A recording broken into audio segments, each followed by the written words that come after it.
Ladies and gentlemen, welcome back to the Shirtless Plantain Show. This is a very, very special edition. We are recording literally right after the U.S. Women's National Team lost to Uruguay, who are the most successful team in Copa America. Let me add you to that.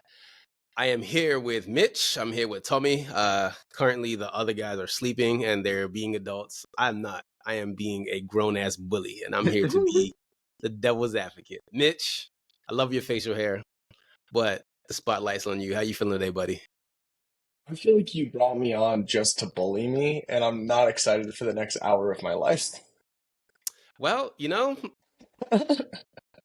you're sandwiched between two Yoruba guys. Pause on that. Tommy, how you doing? I'm good. I never like fully outright root for the US, but I always have like a couple players that I watch and I really enjoy.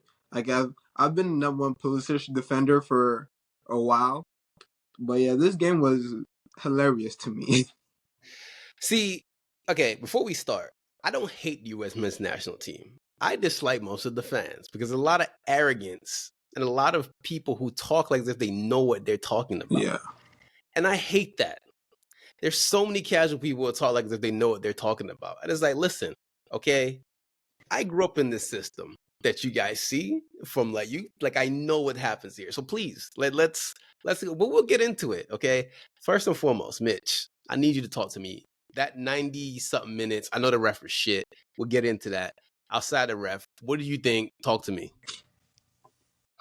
Just straight performance, bad. We played very, very, very bad. Like we can, I will happily later in this pod point to the ref and point to Greg as scapegoats for this.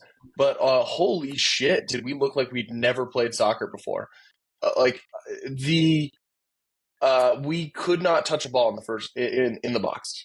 Like it was not coming off anyone's boot at any point. We looked like we were learning how to play the game at certain points. And if for what has been this is probably the biggest U.S. men's national team game in like the last 10 years, and it was truly a pathetic performance. This is a time where backs against the wall, we had a chance to make quarterfinals, and we did not do that, and we didn't do it in almost impressive fashion because of just like how discombobulated it all looked. Yeah. I think your internet went out for a second. It was just like USA's performance, but it's okay. It's fine. Toby, you talk to me. You watched that game. Talk to me. What do you think happened in that game? It was like Mitch. I like everything Mitch said. I'm gonna second everything Mitch said. I second that. But the thing I picked out the most was there was just no cohesion. There was no sense of. It seemed like they didn't know what position they were playing, and it was just bad football. Like there's no way to put it.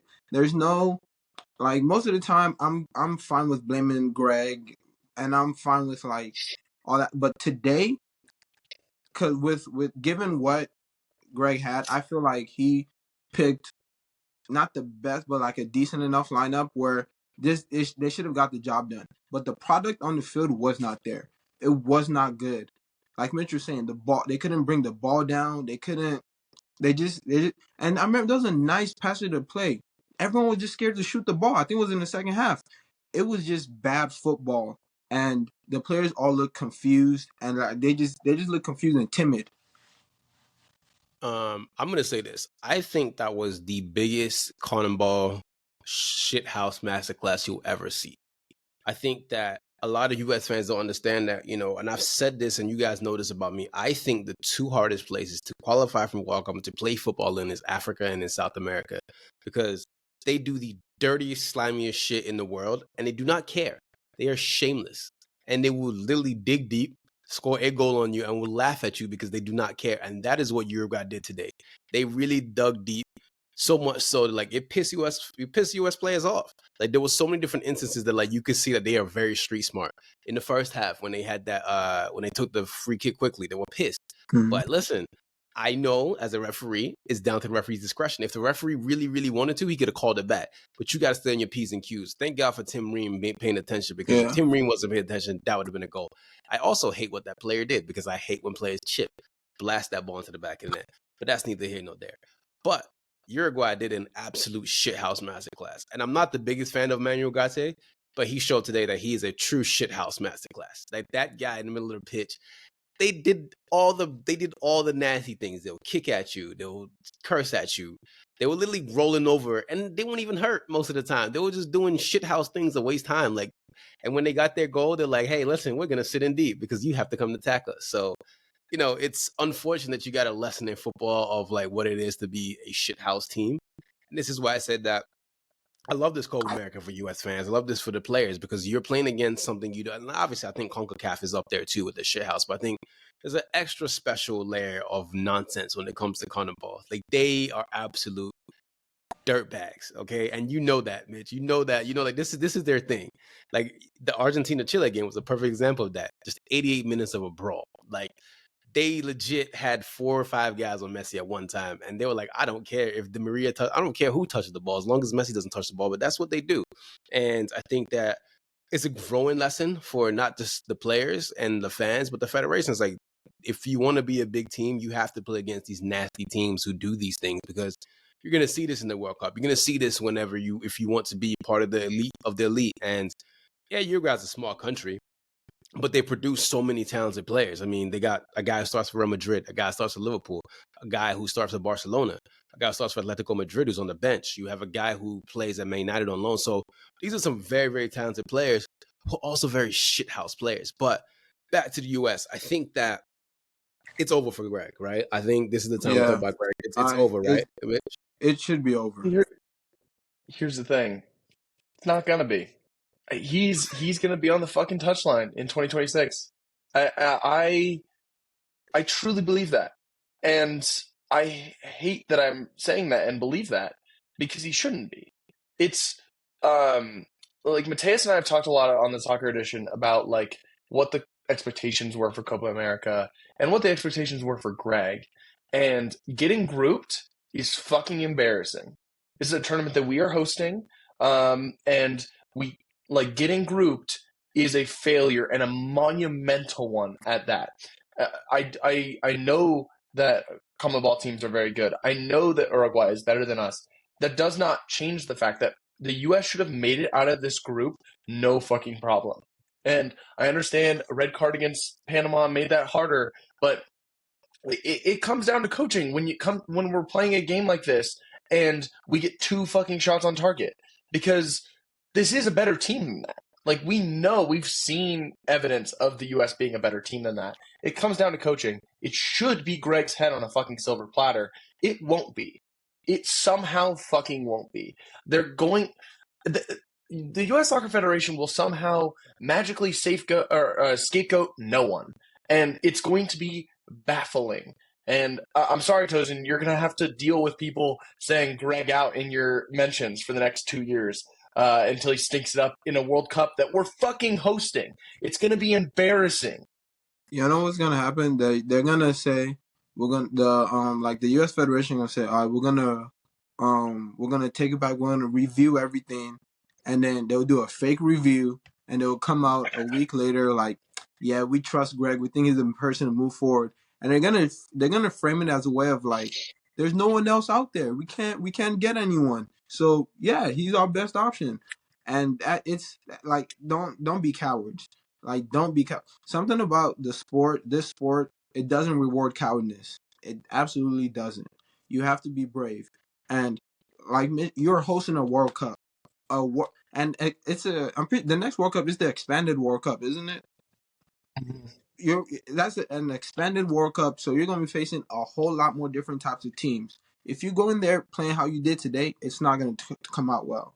Like, Copa America, they should have made out this group, but like, I don't want to say it's not as big as the World Cup. If you pull this performance in a World Cup, no, you can't. It's embarrassing. You can't. You have to have a good showing for yourself. So Greg has to go. Like, I don't.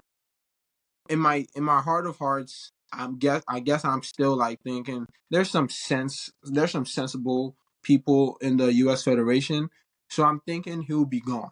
Who would they replace him with? Would they replace him with someone better or just take a lateral step?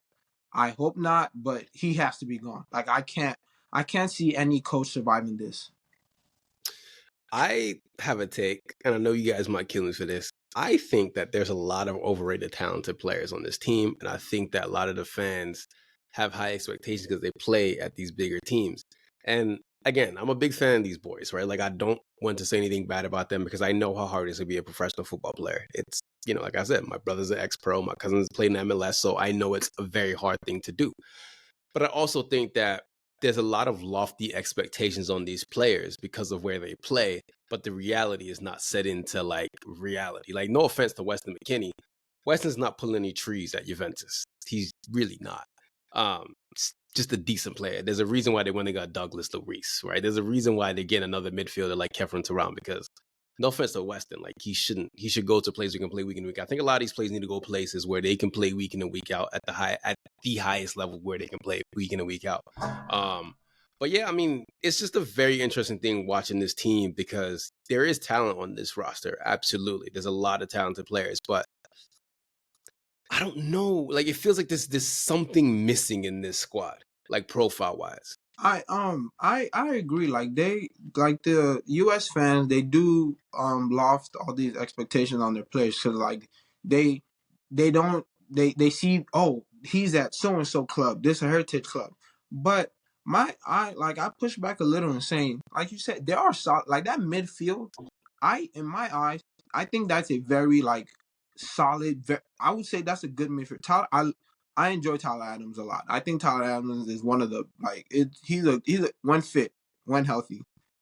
1 second. Dean would not want you to say that, by the way, but that's neither here nor there. Listen, Dean's opinion on some players I push back on, but Tyler Adams did.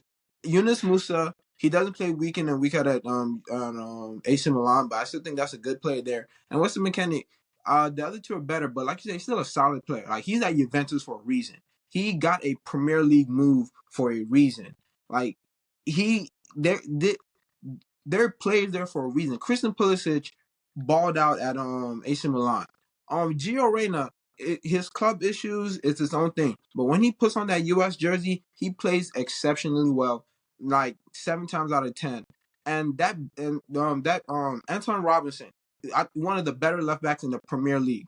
So these are players who they might not be at the very top, but they are good. I will consider them like above average and good players. So I do agree with you. Like, there is a lot of overrated times. Like, I still think the U.S. I don't say a striker problem, but I don't believe in Balogun as like the long term option. That's my hot take. That's my hot take. I don't. It's not that he's not good, but I don't rate him as highly as other people do. So I do think there is a bunch of overrated players there, but you have to be able to maximize the talent you have, and there is talent there. And that's what I don't think Greg is doing right now. I truly don't think he's maximizing the amount of talent that's actually on this team. And injuries have been affecting them, like the suspension for Timoye too. I get that, but you should be able to bring in, like, you should be able to like this, because the attacking options the U.S. have, they're not bad. I feel like you should be able to maximize that talent. Mitch, you have any pushback on that? Yeah, I think that I do want to push back on your comment because I think that U.S. fans, like all fans, overrate their players a little bit. I think that's a normal thing to do, whether it's your national team, your club team, whatever. You're going to overrate. Like, I was watching Arsenal in 8th place and thinking, why aren't any of these Arsenal players in the team of the season? Because this is the team I watched the most, and was like, oh, Aubameyang's been one of the best players in the league. Like, you always overrate your own players and stuff like that. I think that's normal for fans to do and stuff like that. But I don't think that the U.S. is a bad roster by any means. Like, I think that the progress that we've shown in terms of having players playing at top 5 clubs across Europe and having players be important players at top 5 clubs across Mitch, you're going in and out. I'm sorry. I don't know what's going on. My Wi-Fi. You know what it is? Fine. You know what it is? What? You know what it is? Greg hacked into your thing, and it's okay. Greg, Yeah, Greg that's saw the probably it. the anti-Greg propaganda. Greg saw your tweets, and Greg was like, "I'm not having Mitch talk today." No, Nah, it's fine. Listen, I understand what you're saying, man. I think that when you're very passionate about your national team, when you're very passionate about what you want, like you're gonna feel a type of way, and I understand that. You know, it does happen. You know, it does happen when you really love something. So I get it. I just feel like it's such a frustrating time to be a U.S. Men's national team fan because you're literally right at that cusp where like you're going from like this place of being just like decent to now you want to be one of the elite, and it's frustrating when you feel like they're not making the right decisions in the federation type of thing, right, Mitch? Yeah, 100%. Because it felt like with the eve of this huge cycle for us of being in Copa America and then hosting a World Cup, it felt like such a massive opportunity, and it felt like such a letdown to have this big, long coaching search and end up with the same fucking guy who has not done anything outside of just CONCACAF as a national team coach. He didn't do anything as a club coach. He hasn't done anything other than against CONCACAF teams as a U.S. coach. And we ended up with the same guy. And I do think the players deserve a little bit of blame for this. They fought for Greg to be rehired, and I think that they deserve blame for this. They wanted their buddy, basically. There's just nepotism running rampant from top to bottom in U.S. soccer, whether it's like the top guys who love Greg Berhalter and the players that love Greg Berhalter, because it's just like one of their buddies, and that's not what you want out of a coach, I don't think. Yeah, I mean, you know what? I think that we should get into some of the questions. I think that these questions are going to set up a lot of like things we could talk about. So shout out to everybody for asking these questions. I'm going to try and get to literally every single one of these questions because I'm excited to see what everybody is like when asking because this is great. 1 second. Let me go through the questions. Woo, we got a lot of these questions. Jesse, this is from you, Mitch. She says, Mitch is about to let the chopper fly. How concerned should the U.S. men's national team be for 2026? I think Mitch froze again. Yeah. Yeah, I'm so sorry. I heard part of the first question. Luckily, though, I did see this question on Twitter because Jesse tagged me in it. So give me 1 second. How concerned should we be for 2026? Very, if Greg is still the coach, is the answer. The long and short of it? Yeah. Okay. X the Exiled asks, and this is for you, Tomi. Who's a bigger criminal, Christian Pulisic or Scott McTominay? Oh, don't you even get me started. Listen, the evil I've seen Scott McTominay do in my midfield since wait, when did he make his debut? 2017. Bro. Oh my! I was in college, waking up mad early after labs, after a week of just stressful, waking up to watch Scott McTominay destroy my mental health. No, Scott McTominay was in Boca Haram. I promise you. That's not nice. But to answer, I'll answer his question. I think that neither one of them are terrorists. I think they both do their own individual thing, and I'm here for peace. And that's my political answer. I'm pro Pulisic. Pulisic, respect him. Let's see. We got more questions. We have a lot of questions today, and I'm very happy.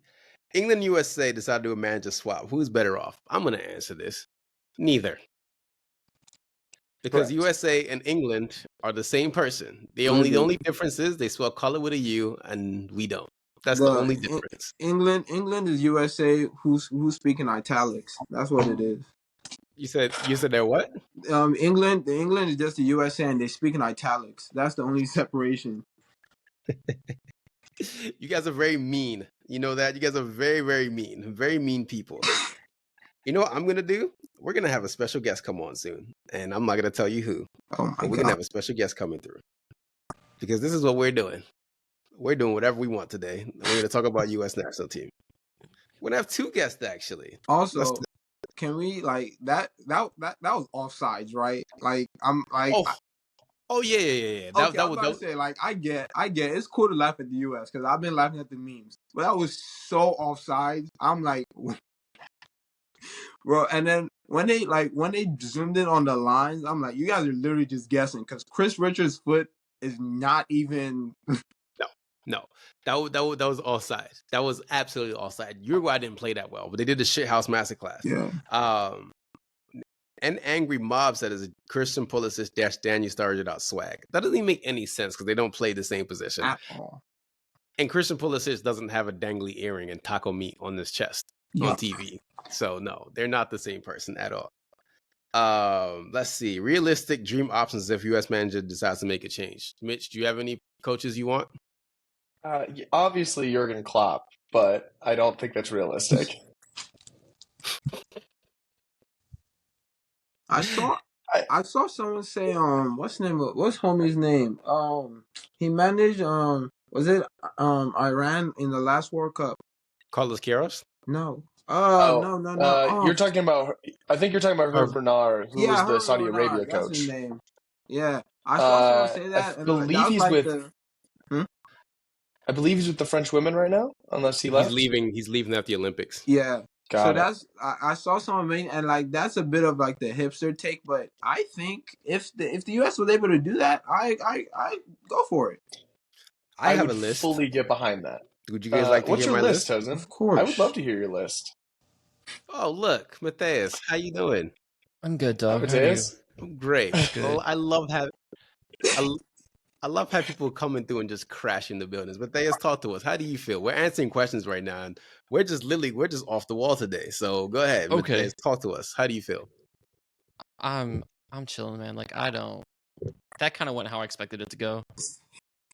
Like being dead ass. It feels like honestly, like you're getting your what's it called? I feel like you got your ass beat and you're just tired. Yeah, man. Like we didn't get any shots on target. The ref fucking sucked. The ref sucked. That's really all the fucking thoughts I have. Like I'm not even tripping over like did we play well? Did we play like shit? I think Greg should go. I think that whoever we hire after him probably won't even be better. But like you can't take like the apathy from this. You can't let that fester. You know what I mean? Look, we got more guests. Gabi, how you doing today? We're just talking to Matheus. He just joined as well, and we're having a nice little therapy session. You talk to us. How do you feel? Fucking hate my life. Like, I hate it here. My head is hot. Wait, hold on. Wait, Tosin, you know what this reminds me of? I'm not. I think I sent you a voicemail as soon as it happened. When Uzoho led in that goal against Ghana and we didn't qualify for the World Cup. This is exactly what it reminds me of. Because I said those same exact sentiments. I said, that's it. I fucking hate this. I'm done. I give up. I'm walking away from the sport. Do you know what makes me so happy? I've been broken in my heart since I was 10 years old. And I just love seeing people just like, I'm so glad that people can still feel things. I've been broken since Cameroon beat Nigeria in 2000 and I cried my 9-year-old eyes out. So it's nice for me to see other people still feel pain for the national team because I'm numb. Nigeria stinks. And look what I'm wearing. I'm wearing Nigeria Tech fleece. And I'm just enjoying. I'm glad I can be a facilitator of therapy and hope for, my fellow Americans here. So listen, it's terrible. But one thing I was saying, we're talking about, because we had a lot of questions. I was talking about the potential coaches, and I broke it down into like two categories, right? There's a bunch of Americans. So I said Pellegrino Matarazzo, David Wagner, Jim Curtin, BJ Callen, or Steve Cherundolo if you want to go American. If you want to go foreign, Edin Terzic, Niko Kovac, David Moyes, Gallardo, Sampaio. I'm not hiring any of those guys, man. What the fuck are you talking about? Oh, I know you're not. Oh, Matheus, I already know you're not going to, but I'm just saying, like, I'm just being optimistic because this has nothing to do with me. I'm just here just to laugh because my national team sucks. We're not even going to the World Cup in 2026, and I don't even care. So here we are. Let's get back to the questions, though. Gabi, talk to us. You tell me, how do you feel about the game that you saw that went down? That was, first and foremost, that was the worst refereeing game I've ever seen in my life. Like, horrendous. And we watch the Premier League every week, so that's saying something.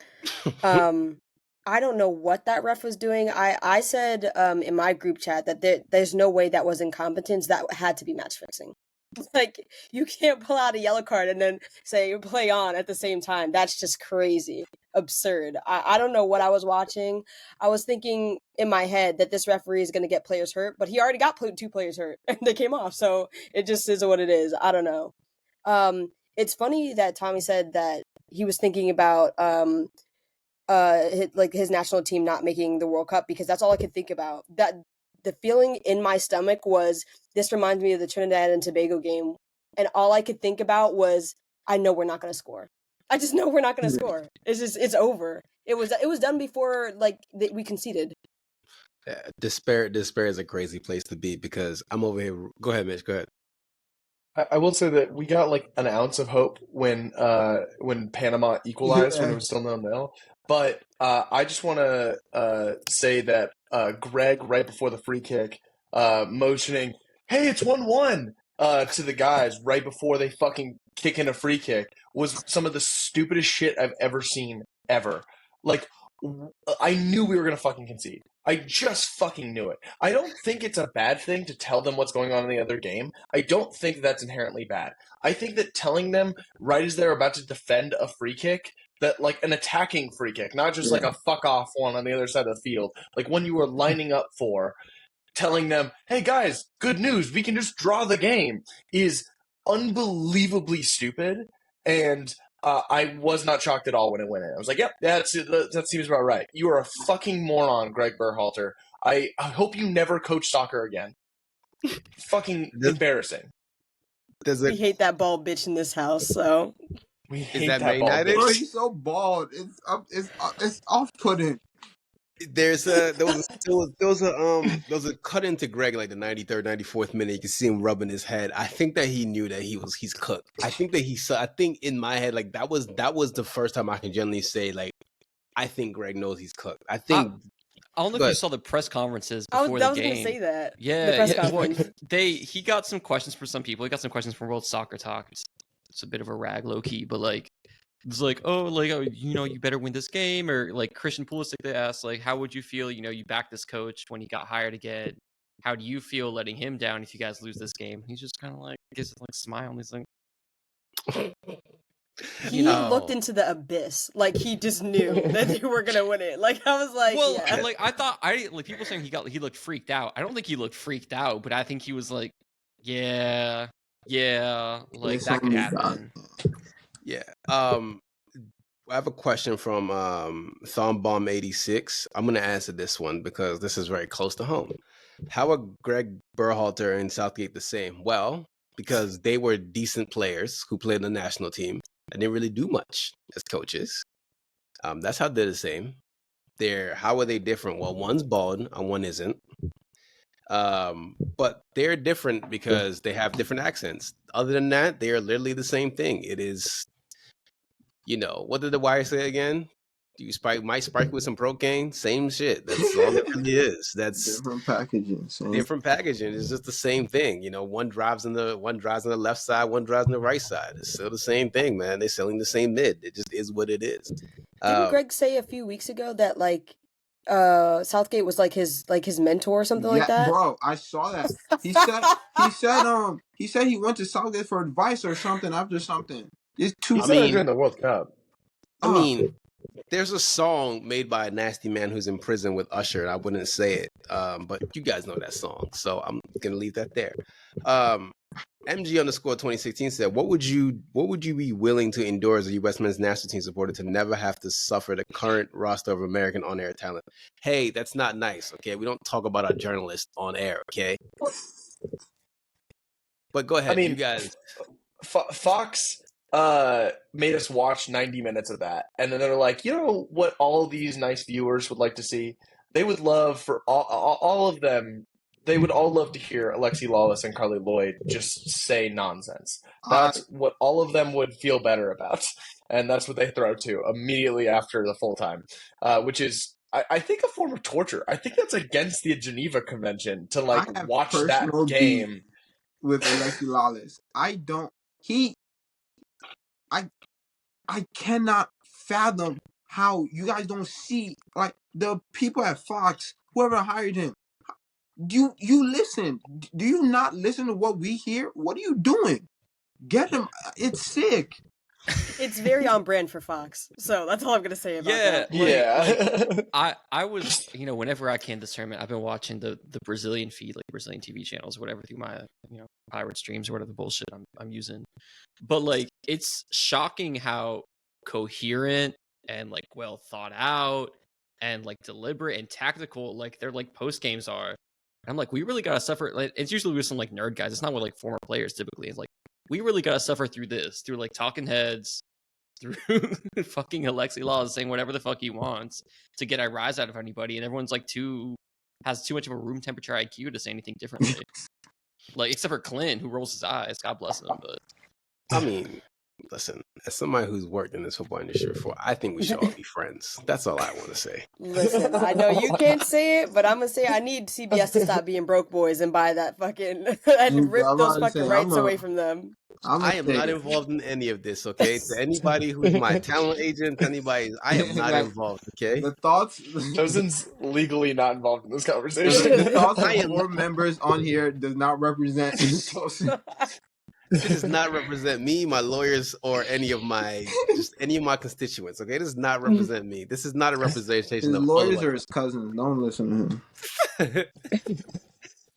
Big Chicken Jr. asks, is Falarian Balogun's father going to pull up to the facility with a belt and sandal that has Greg Berhalter's name on it? I think his dad is too busy listening to Fuji music. He listens to Barista. His dad's over there making Eba and Egusi to worry about that. I feel like once Nigerian dads, once you check out of represent Nigeria, it's passive support now. Yeah, his dad don't care, man. You're not the super ego. I don't care. Exactly. Me okay. You cannot be Cameroon. Yeah, doesn't care. Niles B. Brown asks, assuming this is the catalyst for change in the U.S. men's national team, what are some of the next steps to prepare for 2026? Gabi, I'm going to toss this one to you. Bold of you to assume this is the catalyst of change. I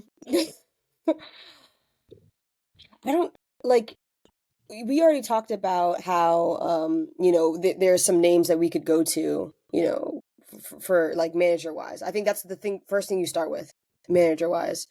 I have been gaslit many a time by my friends and colleagues. Amani, if you're listening to this, I'm talking to you, about how the U.S. player pool is just not good enough to get to where they need to get to. I started watching football in 2014. Okay, that 2014 World Cup in Brazil is very special to me. That team was not better than this team. We had that second ball bitch, Michael Bradley, I call him Caillou, in the midfield with fake dreadhead Kyle Beckerman. That team was not better than this team talent-wise, but they made it out of a group of death. Do you see this team making it out of a group of death? I sure don't. Do you know the difference is, though, between those guys and this guys? Those guys are real men. They got some dogs in them. I was about to say, like Kyle Beckerman, he may have been light-skinned with spray-on dreads, but he's not light-skinned. He's a white man. He's a white man. Only a white guy. Period. Hold up. No. Hey, those dreads were real and they were stinky, my man. Know that for a fact. That was a white man? That was a white man. Full-blooded. Kyle Beckerman. It's the shock on his face for me. Tell me, Kyle Beckerman is from Crofton, Maryland. Okay? He's from Crofton? He's from Crofton, Maryland. I ball at Crofton like every Saturday. This is brand new information here. Listen, but you're right. I thought he was like Hold on, before you finish, he went to DeMatha High School, okay? And he graduated from Arundel High School, okay? Bro, listen, when I was in high school, my coach's son used to coach DeMatha, so we used to scrimmage them every preseason. That's right there. This man, I promise you, I thought he was just like a very light. No, he's a white man. I can't. Listen, Marylanders, you hear some. No, that's crazy. Damn, and I rooted for him against Ghana. That's crazy. I feel. I'm gonna let you sit with that for a while, but you're right. They don't have any dogs in them. Like, there's no player like Clint Dempsey on our team right now, and I feel like the U.S. propaganda train right now is trying to tell me that Christian Pulisic or Weston McKennie or Tyler Adams or whoever could be that for us, and they're not. It's not it's not about the player pool for me. It's about the mentality. You can't teach that. You can't teach somebody how to be a dog. You just are. You aren't. To me, you start with the coach and then go from there. That's all I have to say because I don't know what else to tell you. Matheus, you had a point. Yeah, like these guys, I think they have a lot of desire. I think they have a lot of fight, and I think it manifests not in calm, not in like let's slow things down and like play the ball. It manifests in anxiety. You see like Pulisic, like at the last seconds of the game, I know he's fucking exhausted, but he's like missing passes by like 20 yards, just playing it wherever. Tyler Adams, like I said during the podcast last week, running into people all the time. Weston McKennie looking slow on the sidelines. Like I think these guys like tire themselves out. They just overthink it. They're so stressed out. Getting in the games, they're gassed, and during the games, they're misplaying the ball because they're too high strung. Like I just think they don't have that composure. Really, it's the thing. It's not even desire. It's the composure to like handle that desire. I got one more. There's a lot of questions, and I really want to get through them all. Mick McCallie 18 said, "I mean, they're not firing Greg. Let's be real. Which means he's managing 26. Which means his guys, that's Ross in the style, or what we are rolling the World Cup. Did we just watch what happened in 2 years?" I'm gonna answer this for you. Probably. Who oversees the referees for this competition? How quickly will Ortega be fired? This is what Gingers for Hall said.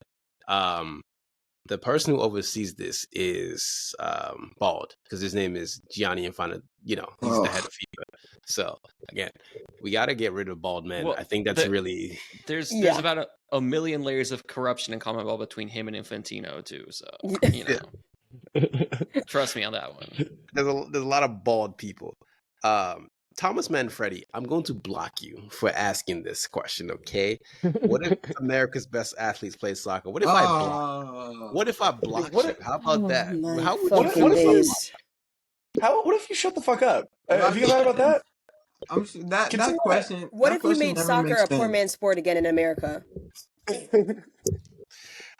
Peter Gill 2 asks, I have a question. How do you deal with the pain? Here you go. Tequila. I want to say you Right take here. a walk. You take Right a here, walk, baby. Yeah. Take a walk, man. Someone asked we should hire Klopp. First of all, have you seen this man on Instagram? Jurgen Klopp has his toes out. Bro. He's not gonna Jurgen coach Klopp's head, anything. he's on Love Island. That man is just doing whatever. Whatever. Yeah, Jurgen Klopp is not coming back to coach ever again. I think that man is physically done. I think he gang impressed himself out of coaching. I don't think he wants to coach ever again. So that's just not gonna happen. Klopp is done with coaching, I think. Do you guys think Johnny Carr can defend on why Greg shouldn't be fired? Well, he's dead, so that can't happen. Okay. Wow, this is very, very mean. I don't even think this is a question. I think this is just more so lashing out, and I'm going to read this for you, bar for bar, from Sir George 8718 with 2 underscores in it. The U.S. men's national team are a joke and a fat failure. He puts ellipsis at the end. Someone go back in time and tell Tony Meola, Tab Ramos, Marcelo Balboa, Kobe Jones, and others from the '94 team, U.S. men's national team have established nothing but embarrassments in the future. Well, Damn, let's get all the way negative today. I'm about to say, we're going to get negative. Let's get all the way negative. He started name dropping old players, but like the ellipsis already told me how old this guy is. I already know you're Gen X, dude. Come on, you don't have to name Marcelo Balboa for me to know that you're Gen X. Man said Kobe Jones. Rose City Joe says, is it too late to get Jose Mourinho out of his Fenerbahce contract? I would kill myself if Jose Mourinho came here. Dictator. I think he's the dictator of Turkey now. He's so bringing I back the don't Ottoman Empire. think we can do that. Like that man's one like bad refereeing decision away from bringing back the Ottoman Empire. Like he's. Oh let my me see. God. Yeah, we have a lot more questions. Let me see. I know there's one more that I want to ask because there's just so much. Jesus, thank you guys so much for these questions. I can't get to them all because I can't read. Unfortunately, That's for that everybody. Baltimore education. I'm telling people. I went to private school. Shut up. In Baltimore, I told you it's that lead education. Okay, I'm gonna answer one last one, and I will answer this one because this one is very personal and close to home, and I will do this one because I'm old. What exactly is wrong with the U.S. men's national team because it can't be the manager at this point? Well, I'm gonna pull something out. These are medals for winning nationals, and that's what I did with my life. Um, Basically, there's a lot of nepotism from youth soccer from all the way up, right? Um, I grew up with a younger brother who played on arguably the best youth team in the country. They won 3 or 4 youth nationals, and I remember when they were like 11 years old, they won U12 State Cup. They beat this team 12-0. Joe Jao was on that team who played for Dortmund. Klopp gave him his debut. And I remember a mom on the sideline said, well, this is what happens when you bring a bunch of kids from Africa to come and play. Mind you, everybody was born in America except for my brother who was born in London and one other kid was born in Mali. So, point of reason I'm trying to say is this, that there's been a lot of bullshit in this system from young, right? So as these kids get older, you now start to have them get into these jobs and positions and they have all these biases and they have all these bullshits. So long story short, there's a lot of nasty nepotism that goes on in this system from younger and from whatever. And it's fucked up. And you're now starting to see now like that everyone is into this sport now, but there's still a lot of just nasty decisions that's made from the top down. And it's fucked up that like a lot of kids are being priced out the system and it's unfortunate. I also think that US are now in this place where they're now starting to realize that, everyone else is good. Like you can't bully other teams. You're playing against a Uruguay team who doesn't really give a fuck about you because they're bullies themselves. They gave you a 95-minute masterclass on how to be shithouse and how to be dickheads. That's literally what Uruguay did today. They showed you that, listen, we don't care to play the sport right now. We are just going to sit here and just be assholes. So I think that you're getting a hard lesson, especially as US fans, that like there's other countries who play this sport at a really high level. There's other countries who are really, really good. And there's a lot of stuff to fix in-house. So you're now starting to play against the best of the best. And you're starting to see like they don't care about, you and they don't care about like, what you have to say. They don't care about your talent. And that's just who they are. But yeah, it's just a lot of nonsense. But it's a very talented generation. I think that if they can get it right, with Matt Crockett, and now I think that's the new guy who's like in charge of everything. I think if Matt can get it right, there's a lot of talent, there's a lot of potential, but I think you also need to temper expectations because it's going to be very rough these next 2 years. And Godspeed and Also, God bless. as someone who's like you said, I'm currently in the system. I also Yeah. played, like I played club, I played travel. My little brother plays club and travel. Like I coach, and I'm currently in the system. Like the team I was coaching this year, they just finished #1 in the whole country. What he said is true, but I want to touch on the pricing kids out. The amount of times I've heard kids say, or like kids have even told me, yeah, it's too expensive. My mom can't afford it. And it's not like these are like, for like lack of a better word, underprivileged kids. Truly, it's like, regular kids who are like, yeah, it's just too expensive. Like you turn in something that's turn in a sport that was founded on this basis by low class people, by just people who had limited resources and said they needed a game to play. Turning it into like for a country club sport, that's gonna kill whatever growth that the U.S. was set. Like that, like the Kobe Jones, the Marcus Beasley, all the trends they set. Turn it into a country club sport it's gonna kill it. And you can see you follow the money up the ladder. Nepotism, corruption. It's what's gonna break this infrastructure before it can be built, and it's very annoying to see.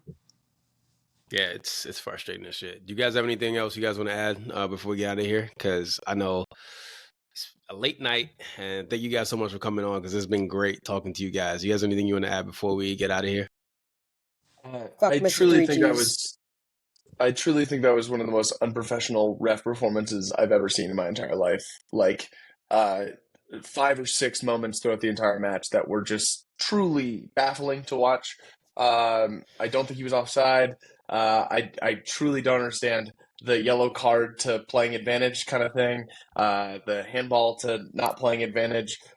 truly, Tyler Adams got stepped on and got a yellow card for it. Yo, I saw just that. baffling. Yeah, that was not good. Gabby, you got anything you want to add, Matheus? I said fuck Mr. 3Gs and fuck US Soccer for wasting my time.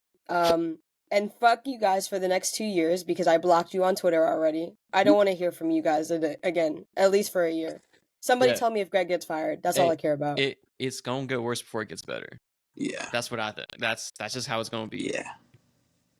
I'm just glad I could facilitate this therapy session because I like to be a good friend and help my friends out and let them vent, let them be cathartic. And this has been helpful for me because it lets me know that as someone who's deeply broken inside, there's people who genuinely care about their national teams. And I'm so happy that not everybody's broken like me. So thank you guys so much for your time. This has been great. Once again, this is Tosin. I hosted this therapy session with my friends and I appreciate them once again. So ladies and gentlemen, we are out. Thank you, everyone. Take it easy. Peace. Peace. Peace.